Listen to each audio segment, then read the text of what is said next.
இப்போ ஓய்வு பெற்ற ஐஏஎஸ் ஆஃபீஸர்ஸ், ஓய்வு பெற்ற காவல்துறை அதிகாரிகள் அப்படின்னு சொன்னால், திராவிட முன்னேற்ற கழகம் ஆட்சியில் இருக்கும்போது அங்கே வந்து இன்டெலிஜென்ஸில் ஏடிஜிபியாக இருந்தவர் திராவிட முன்னேற்ற கழகத்தினுடைய கட்சி உறுப்பினருக்கு மேலே போய் அந்த குடும்பத்தோடு இணைந்து பணியாற்றதா, அதன் மூலமாக வந்து அவர் வந்து சில வீடுகளை வந்து தன்னுடைய பேருக்கும் தன் குடும்பத்தார் பேருக்கும் பெற்றுக்கொண்டார் அப்படின்லாம் வந்து வழக்குகள்லாம் ஃபேஸ் பண்ணார்.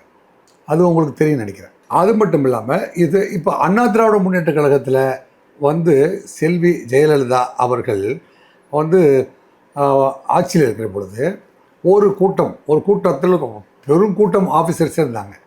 அதில் வந்து நீங்கள் வந்து ஏடிஜிபி ஒருத்தர் இருக்கார், ஐஜி ஒருத்தர் இருக்கார், அவர் எஸ்பிஸில் வந்து ஒரு 6-7 பேர் இருக்காங்க.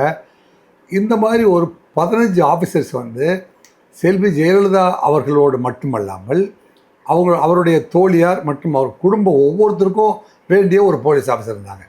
கிட்டத்தட்ட ஒரு 15லேருந்து 25 ஆஃபீஸர்ஸ் வந்து அந்த ஏடிஎம்கேவுக்கு ரொம்பவும் வேண்டியவர்களாகவும் அந்த கட்சியினுடைய உறுப்பினர்களாகவே வந்து செயல்பட்டாங்க.